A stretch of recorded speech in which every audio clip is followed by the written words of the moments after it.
본문 말씀 야고보서 5장 14절로부터 18절, 병든 자를 구원하는 믿음의 기도라는 제목으로 하나님의 말씀 선포하도록 하겠습니다. 중한 병에 걸린 성도들은 장로들께 요청하여 도움과 기도를 받아야 할 의무를 가지고 있습니다. 여기서 장로들이란 말씀을 맡은 장로인 목사와 또 뭐 7일 장로라고도 하는, 우리가 장로님이라고 부르는 그 장로님들, 그 목사와 장로 모두를 포함하는 말입니다. 교회로 모였을 때에 함께 기도해 주시기를 요청할 수도 있고, 또 신방을 청할 수도 있습니다. 또 반대로 목사와 장로들은 병든 성도들의 요청을 따라서 그들에게 나아가 함께 기도해야 할 의무를 갖고 있습니다. 모든 성도들과 모든 장로들이 갖고 있는 이 의무는 은혜의 의무입니다. 우리의 병이 낫게 해주시기 위해서, 우리의 죄가 사함받게 해주시기 위해서 주시는 은혜로운 의무들이에요. 네, 아멘입니다. 본문 말씀에 명시적으로 기록된 은혜가 바로 이 두 가지죠. 병을 낫는 것, 죄를 사하여 주시는 것이고, 우리가 기대할 수 있는 은혜들이 많은데 그 중에 제가 두 가지만 생각을 해보면, 하나는 병든 성도가 홀로 혹은 가족들과 기도하고 있을 때 장로들이 함께 가서 기도함으로써 그 기도의 불씨에 기름을 붓는 거예요. 같이 그래서 뜨겁게 기도하는 것이고요. 그리고 하나님의 말씀을 맡은 목사가 가서, 또 경건한 신앙의 장로님이 가서 함께 기도함으로써 그 병든 성도의 기도를 하나님의 말씀 가운데로 더 깊이 인도하는 것이에요. 그런 은혜들을 다 주시기 위해서 이것을 명령하셨습니다. 이어지는 14절 하반부에, 이제 14절의 하반부죠. 주의 이름으로 기름을 바르며 그를 위하여 기도할지니라 라는 말씀은 많은 학자들 사이에 견해가 이렇게 양분되고 있어요. 첫 번째 견해는요, 오늘 우리가 연고 같은 것을 바르듯이 중동에 실제했던 이 약효가 있던 다양한 기름들이 있었다고 그래요. 그런 기름들을 바르면서 하나님께 간구드려라 라는 말씀으로 보는 것이에요. 조금 더 요약하면 이렇게 할 수 있겠죠. 의학적인 치료를 병행하면서 기도를 드려라, 이렇게도 표현할 수 있을 것이에요. 신약 성경에는 그 당시에 기름을 약용으로 사용했던 예가 기록되어 있어요. 예수님께서 말씀하신 그 사마리아인, 선한 사마리아인의 비유를 보면, 그 선한 사마리아인이 강도 만나 부상당한 그 이웃을 상처에 그 기름과 포도주를 사용해서 치료하는 장면이 나오거든요. 두 번째 견해는 이것입니다. 이 장면을 병고침의 은사를 구하고 시행하는 장면으로 보는 견해예요. 특별한 그 성령님의 역사로 병고침이 일어나는, 그것을 구하고 일어나는 그런 장면으로 보는 것인데요. 마가복음 6장 13절 말씀과 이제 연관지어서 생각합니다. 그런 견해를 갖는 신학자분들은. 마가복음 6장 13절 말씀을 보면 12제자가 많은 귀신을 쫓아내며 많은 병자에게 기름을 발라 고치더라, 이런 말씀이 있어요.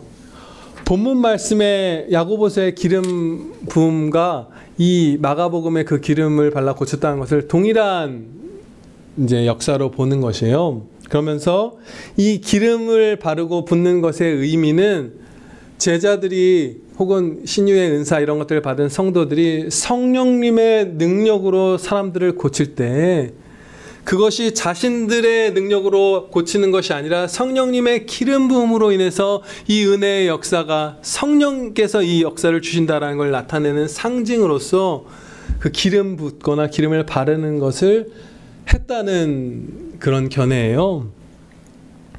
근데 주목할 점은 이 신약 성경에 기록된 병고침의 역사들 가운데 기름을 바르지 않은 경우도 사실은 많습니다. 그냥 말씀으로 외치면서 낫게 된 경우도 있고, 손을 잡고 걷지 못하는 성도를 이렇게 형제를 일으켜서 낫게 한 경우도 있고, 또 안수해서 기도하며 고친 경우도 있어요. 그러니까 병고침의 은사를 만약에 시행하는 말씀이라 한다 하더라도 기름을 바르는 것을 의무적으로 규정할 수는 없는 것이에요. 그냥 때에 따라서 합하게 주님, 성령님의 역사인 것을 드러내기 위해서 사용할 수 있는 것이죠. 이 두 번째 견해 안에서 다시 두 갈래로 나뉘어집니다. 이것을 병고침의 은사에 관한 말씀으로 보는 견해 안에서 두 가지로 나뉘는데, 한쪽은 오늘날에도 여전히 이 병고침의 은사들을 하나님께서 주실 수 있다는 쪽과, 그런 은사들은 사도시대로, 초대교회 시대로 종결되었다고 또 생각하는 그런 분들이에요. 뭐 병고침만의 문제가 아니라 사실은 예언이나 방언이나 뭐 다른 기타 여러 은사들이 사도시대로 종결되었다라고 믿는 분들도 있고, 개혁주의 안에서도, 복음주의, 개혁주의 안에서도, 그리고 오늘날에도 여전히 그런 은사들을 하나님께서 뜻하시면 얼마든지 주실 수 있다라는 이런 견해로 나뉘는 것이에요. 이런 중대한 문제를 판단하는 기준은 사실 오직 성경 말씀이어야만 합니다. 모든 문제가 사실 그렇죠. 그런데 저는 개인적으로 이 신약 성경에 기록된 뭐 고린도전서 말씀 같은 데 기록된 은사들이 아예 이제 완전히 중지되었다고 볼 수 있는 어떠한 증거도 저는 찾을 수가 없어요. 찾을 수가 없고요. 그렇기 때문에 하나님께서 뜻하실 때에 뜻하신 성도들에게 은사들을 얼마든지 베풀어 줄 수 있다고 확신합니다. 네. 그런데 사도시대의 특별성이 있어요. 이것은 어떻게 보면 우리 교회의 일반적인 이제 믿음처럼 은사가 여전히 지속되고 있다라고 하는 그런 사람들을, 은사주의자들도 아니고 은사가 폐지됐다는 사람들도 아니고 가운데 있는 사람들, 균형감을 갖고 은사를 사모하고 하나님 말씀을 절대 권위를 두고 그 안에서 활용하는 이런 사람들을 신중 수용론자 뭐 이런 식으로 부르더라고요. 아마 그렇게 우리 교회의 방향을 볼 수 있을 것이에요. 그런데 사도시대의 특별성이 있는데, 그것은 그 시기를 성경 말씀에서 교회의 털을 닦는 시기였다 이렇게 표현해요. 털을 닦는 것은 한 번만 있는 거잖아요. 단회적인 것이에요. 교회를 세우는 데 있어서 다시는 오지 않을 전무후무한 시기가 바로 사도시대였던 것이에요. 그때 신약 성경 말씀도 다 기록되었죠. 이전과 이후 역사와 확연하게 구별되는 시기가 사도시대고, 그 사도시대의 특별성을 예수님께서는 많은 이적들을 제자들에게 통해서 행하게 하심으로써 나타냈어요. 구별을 하신 거예요. 그때 사도들은 죽은 자를 살리는 그런 은사들도 행했고요. 또 오늘날 이제 박은선 목사님이 이런 식으로 비교를 해요. 오늘날 기도를 통해서 병이 낫게 되는 특별한 은혜의 기적의 역사들과 사도시대 역사들의 차이점은, 그때는 기도를 하면 똑같이 의학으로 고칠 수 없는 병이 낫는 경우가 있는데, 그때는 그 순간 낫다는 거예요. 훨씬 더 명시적으로 강력하게 그 순간 낫고, 다시 재발하는 경우도 없었고 그런 경우도 기록되어 있지 않아요, 전혀. 그리고 병 고침을 받기 원해서 나아오는 자들 모두가 예외 없이 다 나음을 입었어요.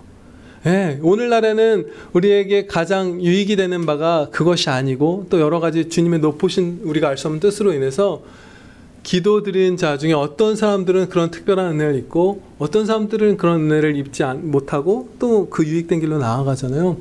그런데 이 사도시대 때는 다 나음을 받았더라 이렇게 기록하고 있어요.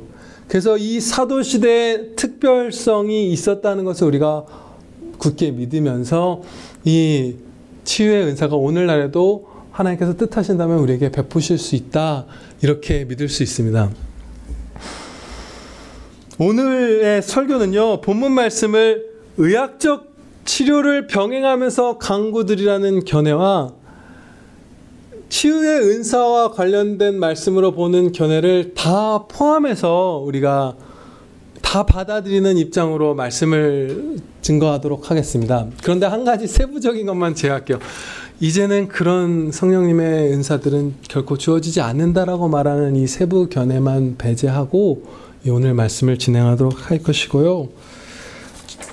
저는 개인적으로 이 오늘 야고보서 본 말씀이 그 병을 낫게 하는 의학적인 치료를 하면서 강구드려라 라는 말씀처럼 믿어져요.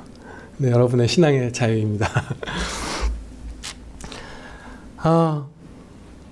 이렇게 오늘 첫 서론에서 조금 이렇게 상반되는 견해들 이런 것들을 말씀드렸기 때문에 이 말씀이 이해하는데 우리가 어려움이 있을 수 있겠다거나 아니면 삶에서 적용하여 실천하는데 어려움이 있겠다라고 언뜻 우리가 주저하게 될 수 있어요. 그러나 우리 주 예수 그리스도께서는 중한 병을 든 자에게 소망으로 주시는 말씀을 어렵게 주시는 주님이 아니에요.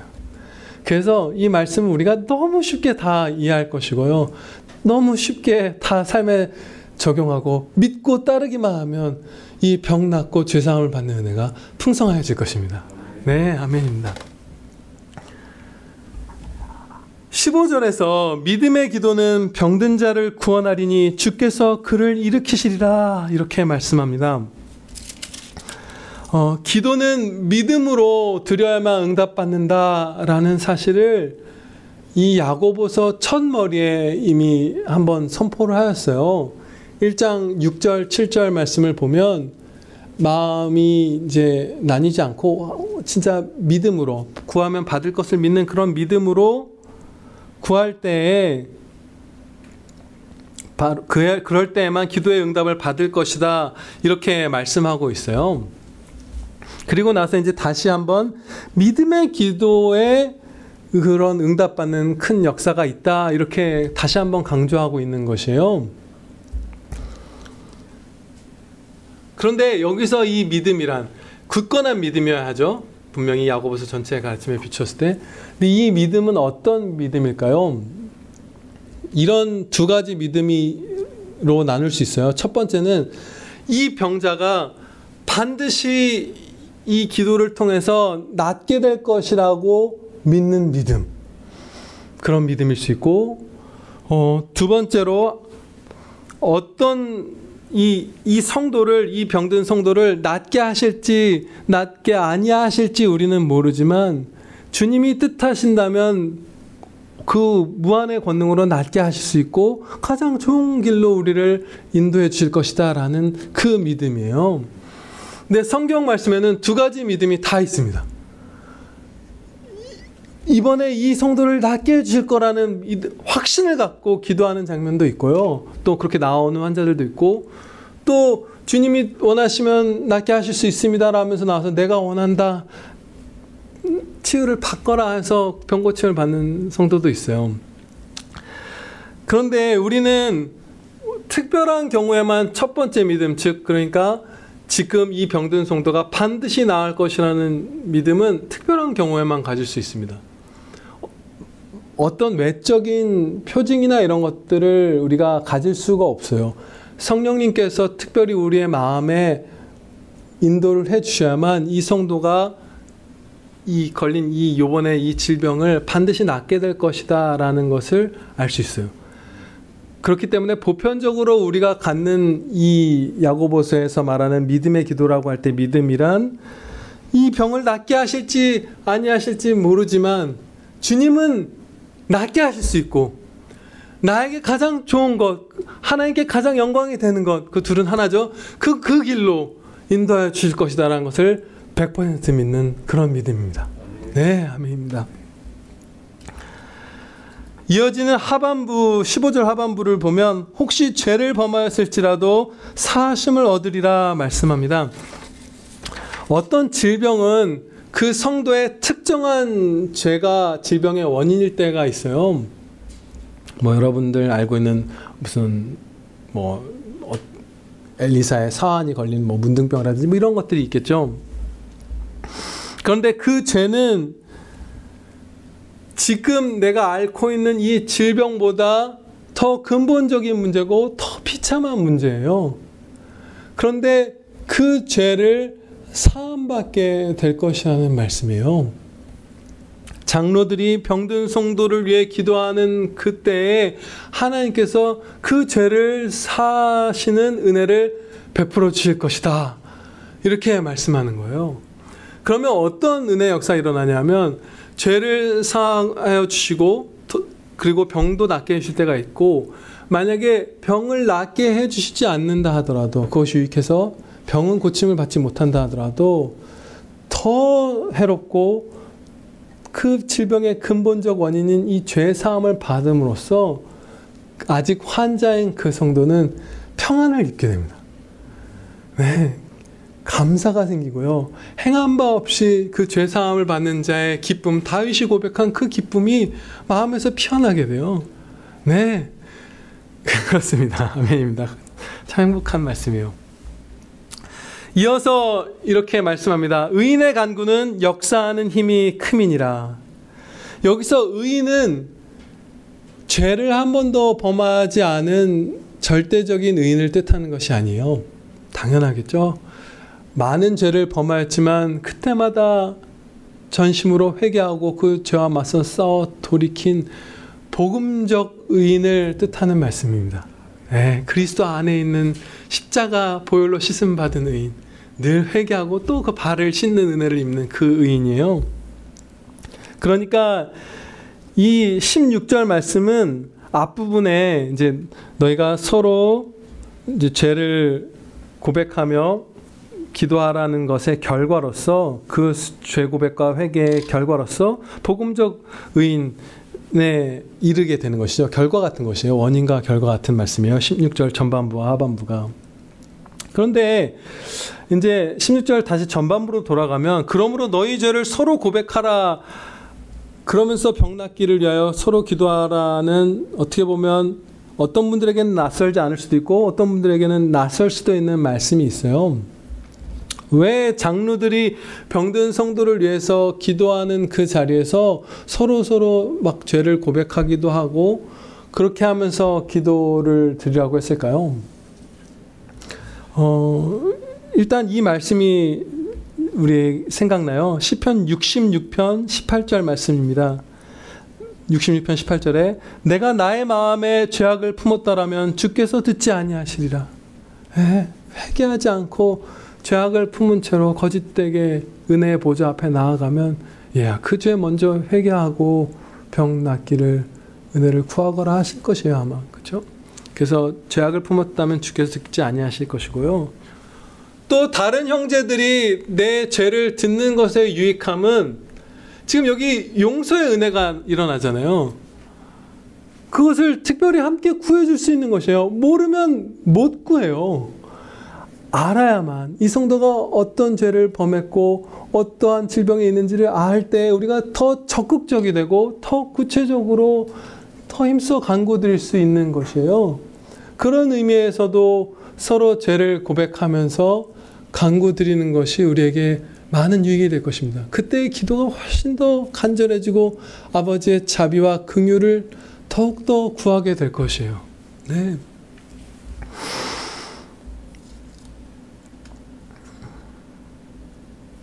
이렇게 죄를 고백하면서 복음적 의인이라 할 수 있는 성도의 간구는 역사하는 힘이 크다, 이렇게 말씀하셨어요. 이 역사하는 힘이 얼마나 큰지는 그 뒤에 기도의 본이자 한 가지 이 큰 역사의 예로서 드는 엘리야의 이 예를 보면 정말로 큰 역사, 정말로 큰 은혜, 이것들을 의인의 간구를 통해서 베풀어 주실 것이라는 사실을 알 수 있습니다. 이 17절, 18절에 기록된 엘리야의 기도는 우리의 본이죠. 이 큰 은혜의 역사의 한 사례이고요. 그런데 엘리야를 어떤 초인이 아니라 우리와 같은 성정을 가진 사람이었다, 이렇게 기록하고 있어요. 엘리야는 죽음을 보지 않고 천국으로 데려가진 그런 성도잖아요. 아주 우리와 아예 근본적으로 다른 사람으로 볼까봐 같은 성정을 가졌다. 그도 범죄하고 그도 정욕의 충동을 받고 그도 고통을 받고 우리와 완전히 똑같다. 그런데 그가 간절히 기도한 즉 3년 반 동안 비가 멈췄고 또 다시 간절히 기도했을 때 비가 다시 내리기 시작했다는 사실을 기록하고 있어요. 엄청난, 말도 안 되는 그 넓은 지역, 많은 사람들에게 영향을 끼치는 거대한 역사가 그 한 사람의 기도를 통해서 일어났던 것이에요. 마찬가지로 우리가 지난날에 이 합당하게 믿음의 간구를 장로들을 청하여 드렸더라면 훨씬 더 속히 나았을 질병들이 많습니다. 훨씬 덜 아팠을 거예요. 훨씬 덜 고생하고 덜 후유증이 남고 정말 빨리 나았을 질병들이 많아요. 그 조나단 에드워즈 목사님의 노샘프턴 교회가 부흥을 맞아서 막 기도가 활성화됐을 때 그 중환 환자들 기도 제목을 적어놓는 이 공지 게시판에 이름이 올라가는 게 한 4분의 1 정도로 줄었다고 하잖아요. 정말로 우리가 많은 은혜를 입었을 것이에요. 그리고 현재 지금 우리가 본문 말씀대로 기도를 드렸다면 아프지 않을 질병도 우리 많이 갖고 있을 것입니다. 이렇게 했다면. 그러니까 그것이 근육계의 질병이든 무슨 신경계의 질환이든 중독이든 우울증이든 불안장애든 무엇이든지 간에 이 말씀을 믿고 순종하면서 장로들과 함께 기도드릴 때 많은 은혜를 우리가 다 받게 될 것입니다. 네, 아멘입니다. 그러므로 이제 은혜 입을 나를 바라보면서 감사의 마음으로 실천해 이 사항들을 이 하나님의 말씀에서 배우도록 하겠습니다. 첫째로요, 너무나 당연한 것이죠. 여러분이 병들었을 때 반드시 장로들을 청해서 기도하시기 바랍니다. 네, 이거 전혀 껄끄러워 하시지 마시고요. 망설이지 마시고, 이것은 하나님께서 부과하신 의무예요. 사랑의 의무예요. 자꾸 이런 사랑의 의무를 볼 때마다 생각나는 게 태양의 후예인가요? 송중기 씨가 뭐 내 허락 없이는 뭐 아프지 말라느니 뭐 이런 명령들을 하잖아요. 그런 사랑의 명령이에요. 예배가 끝난 뒤에 교육관 방에 들어가서 기도할 수도 있고요. 병상에 누워있다면 신방할 수도 있고요. 또 병상에 누워있는 경우는 아니지만 주일날 장로님들을 만나기까지 시급하다면 그때까지 기다릴 수 없다면 언제든지 연락해서 어디서든 만나서 함께 기도하면서 은혜를 입읍시다. 네, 아멘입니다. 그리고 꼭 암이나 심장병이나 이런 일반적으로 많이 기도하는 그런 병만이 아니라 영혼과 육신과 죄의 문제가 다 뒤섞인 그런 질병들이죠. 불안장애들, 중독들, 우울증들, 뭐 이런 것들, 그런 것들도 당연히 여기서 장로들과 함께 기도하라는 이 질병에 해당합니다. 네, 그런 모든 분들도 반드시 장로들을 청해서 기도하고 은혜 입으시길 바랍니다. 네, 아멘입니다. 둘째로 우리는 엘리야처럼 간절히 기도드려야 합니다. 본문 말씀에 엘리야가 간절히 기도한 즉 이렇게 나와요. 17절 중간 부분에 간절히 기도했다. 그가 비를 멈추게 해달라는 기도를 드린 장면은 구약 성경에 기록되어 있지 않아요. 이 야고보가 성령님의 역사하신 가운데 그 사실을 알았지만 구약 성경에 그 장면이 기록되어 있지는 않고요. 비가 다시 내리게 해주시기를 기도하는 장면은 구체적으로 기록이 되어 있어요. 열왕기상 18장 41절부터 쭉 기록되어 있는데요. 그 18장 41절 말씀을 보면 엘리야가 빗소리를 들었다라고 아합에게 말을 해요. 하나님께서 미리 예언의 어떤 징조를 주신 것이죠. 깨달음을. 비가 올 것이다. 하나님이 이제 비를 곧 내려 주실 것이다. 그렇지만 그는 기도드렸어요. 갈멜산 꼭대기까지 올라가서 기도드렸는데 그 갈멜산은 한 남한산성보다 조금 더 높더라고요. 한 600m 조금 안 되는 그런 산인데 지중해가 쫙 보이는 산이에요. 지중해까지 직선 거리로 10km 조금 넘는 것 같더라고요. 갈멜산에서부터. 그러니까 비구름이 바다에서 탁 떠오르면 그 하나님의 응답이 된 거잖아요. 응답하셨는가 아닌가를 확인할 수 있는 그 장소인 갈멜산에 올라갔던 것이에요. 그래서 갈멜산 정상까지 본인과 그 사환이 함께 올라가서 엘리야가 기도를 드리는데 그 땅에 엎드려서 얼굴을 무릎 사이에 넣고 기도했다, 이렇게 기록해요. 특별한 장소에 올라가서 특별한 자세를 취해서 기도드린 것이죠.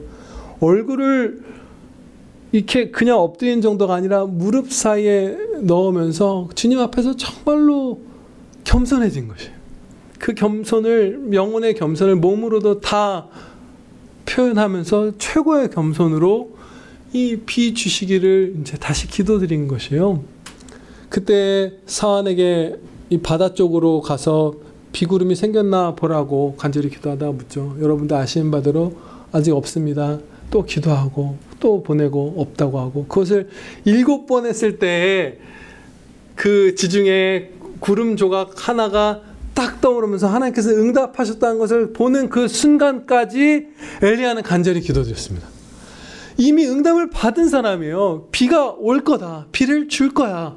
그럼에도 불구하고 하나님의 응답을 확인할 때까지 계속해서 얼굴을 무릎 사이에 넣고 흙바닥에 엎드려 계속 기도드렸던 것이에요.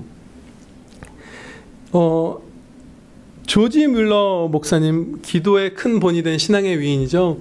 그 목사님이 마치 엘리야의 본을 받은 것처럼 기도에 대해서 이렇게 어떤 정리한 문구가 있는데 너무 성경적입니다. 유익해요. 기도는 시작한 것만으로 된 것도 아니고 옳게 한 것만으로 된 것도 아니고 얼마 동안 계속하는 것만으로 된 것도 아니고 하나님이 응답하실 줄을 믿고 응답을 받기까지 기도해야 된다. 아멘. 네, 이 엘리야의 신앙을 그대로 배운 것이에요. 옳게 하는 것만도 아니고 시작만도 아니고 잠깐 기도하는 것만도 아니고 응답 받을 때까지. 때로는 뭐 어떤 중보기도 같은 것들을 드릴 때 이제 그만해라라고 또 말씀하실 때까지, 그리고 많은 경우 응답 받을 때까지 계속 어떤 식의 응답이든 끝까지 기도하는 것이에요. 기도는. 이제 세 번째 실천을 살펴보겠습니다. 이 세 번째 실천은 본문 말씀을 치유의 은사와 관련된 말씀으로 볼 경우 특별히 더 깊이 연관되는 실천이에요. 우리가 치유의 은사를 구할 수 있습니다. 우리가 교회에서 사랑하는 형제자매들, 사랑하는 가족들 집에서 위해서 기도할 때에 얼마든지 구할 수 있어요. 하나님께서는 우리 각 사람을 은혜의 통로로 사용하시기를 기뻐하시죠.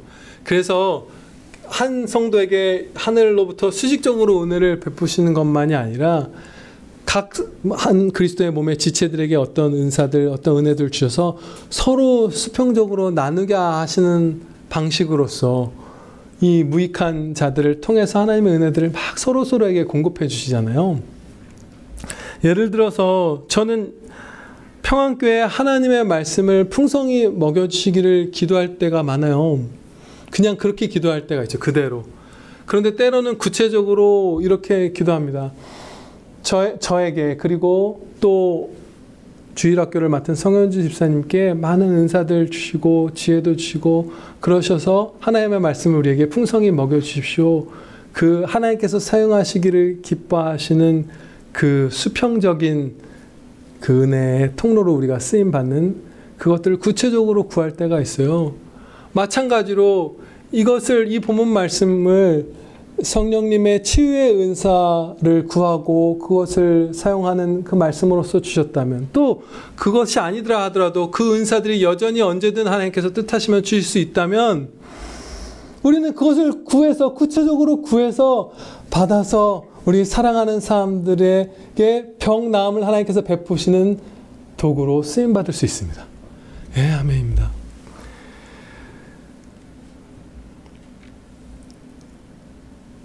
되게 제가 여기에는 적어두지 않았는데 행복한 얘기를 하나 들어서 이렇게 나누고자 할게요.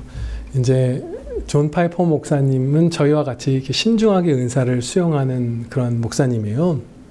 네, 그분이 예언의 은사는 뭘까 막 이렇게 고민을 하면서, 예언의 은사라는 말의 의미가 다양하게 있을 수 있죠. 설교와 아주 밀접한 것으로 보는 견해가 되게 많고요. 앞날에 있을 일도 물론 얘기하고 하지만, 그래서 이 목사님이 설교를 시작하기 전에 한 30초 전이나 아니면 소 모임을 인도하기 전에, 아버지 저한테 그 예언의 은사를 좀 주세요, 이렇게 기도할 때가 많대요. 근데 어느 날 그런 기도를 하고 소모임을 인도했는데, 성경 공부를 이렇게 하고 막 하다가 창밖을 보면서, 어떤 건물을 보면서, 뭐 여러분 가운데 IDS 타워에 34층에 근무하는 분이 계실 수도 있고, 그분이 거기서 작은 모임을 만들어서 주님의 말씀 이제 배우면서 기도하는 그런 모임을 만들어서 신앙생활을 해나갈 수도 있겠죠, 이렇게 얘기를 했대요.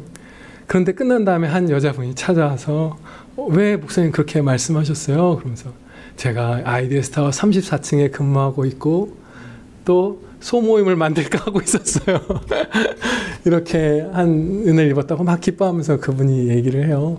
그렇습니다. 우리가 얼마든지 성령님의 은사들을 구하고 은혜를 입을 수 있습니다. 네 번째, 마지막 실천입니다. 말씀을 의지해서 간구드리라는 바로 이 실천입니다.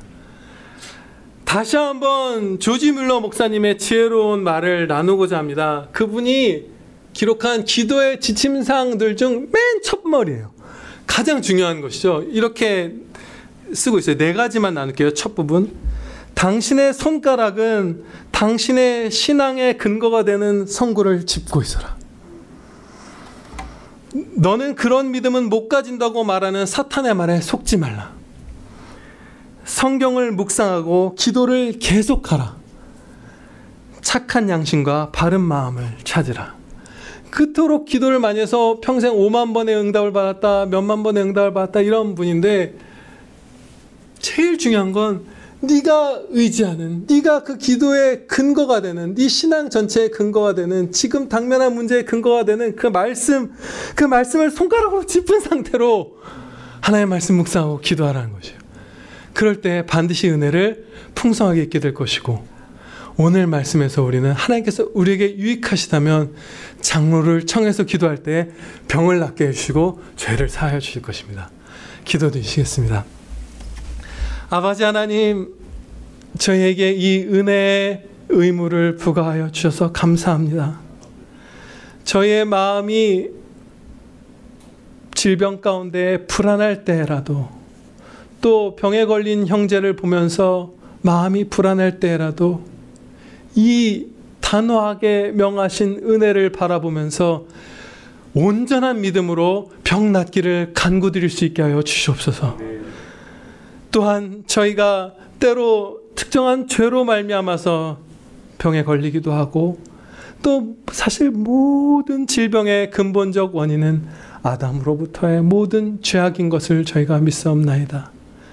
함께 모여 서로 죄를 고백하며 주님 앞에 회개하고, 또 사랑하는 형제가 주님께 용서받기를 간구드리며 죄사함 받는 은혜, 병 낫는 은혜 풍성하게 받아 누리는 평안교회와 모든 세계의 식구들 다 되게 하여 주시옵소서. 우리 구주 예수 그리스도의 이름으로 기도하렵나이다. 아멘.